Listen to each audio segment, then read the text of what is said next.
What's going on, everybody? We're back with another Blue Protocol video. I'll be making guide videos on every single dungeon in the game for hard mode due to the normal mode being dummied down with the majority of the same mechanics just simplified. Quick reminder, you can purchase up to 10 cheer up treats per week in the orb store weekly shop, which allows you to get 3 times drops in all the dungeons. Now with all of that out of the way, let's start with the lead up into the boss room. Everything is straightforward. A quick tip is just not to pull too many mobs while you're clearing the rooms due to at the start, everyone is around the gear score level for the dungeon and the supports won't have enough juice to keep everyone alive if the mob pools become excessive. To start off, Robot will teleport 4 out of the 5 players to a different domain. Whoever has aggro will stay outside with the boss, which is usually the tank.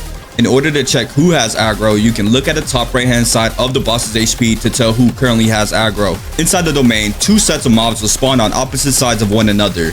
If you play classes like Marksman or Stormblade, it's best to save your ultimate for this mechanic due to those ultimates grouping the mobs. Classes like Mage also have a grouping ability. Everyone inside the domain should start on the same side to quickly defeat the mobs while avoiding the blue orbs coming from the center of the map, collecting the drops from the mobs by walking over them and moving on over to the other side. It's best to communicate with your party to see who's going to invest their ultimate first so the mechanic can go smoothly. Support players like Oracle needs to keep the players inside the domain alive by pumping out as much heals as possible. Managing cooldowns is very important for the supports in this dungeon due to the next mechanic also needing a good amount of heals to complete. After the mobs are cleared, you will hear an ominous sound playing from the dungeon, which indicates that TPs are available. Players inside will see 4 TPs. The player outside, which is the tank, will only see 1.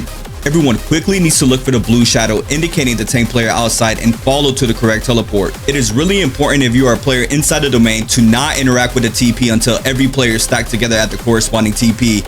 If the TP is interacted with before everyone is together, players outside the safe zone will eat up so much damage and die. The next mechanic, 2 red lines spawn on the floor opposite sides of one another. The party should split up evenly while the support plays the middle to heal both sides. For this mechanic, a blue beam will shoot towards the center of the map. Players must block the beam from touching the center by swapping off the damage between the pair on each side. During this mechanic, orange patterns will spawn on the floor indicating an incoming attack.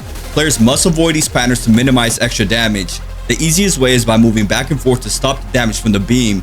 Tank players are allowed to sit in front of the beam due to the health pool on tank classes. Those are the 2 major mechanics for the Tower and Ruin dungeon. Let's talk about attacks and patterns. Just like the Tina dungeon, a player will be marked with a red AoE. Every player must stack to evenly spread the damage from the incoming damage. Another attack, Robot will charge up a blue orb in front of his face. The timing to dodge this attack is to wait and dodge when you see him going down for the slam. This attack won't kill you, but it's good to understand the timing to minimize the incoming damage. Right after being mech, Robot will give every player a red AoE around them. At this time, it's best to move away from the boss to allow the robot bombs to spawn away from the boss.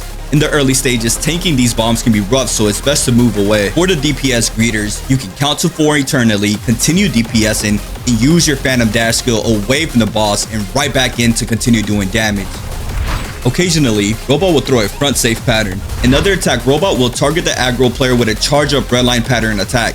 It's best to direct this attack away from the pack and either dodge when the attack is going to hit or iframe with ult like I did. The last major attack, Robot will surround himself with a red AoE.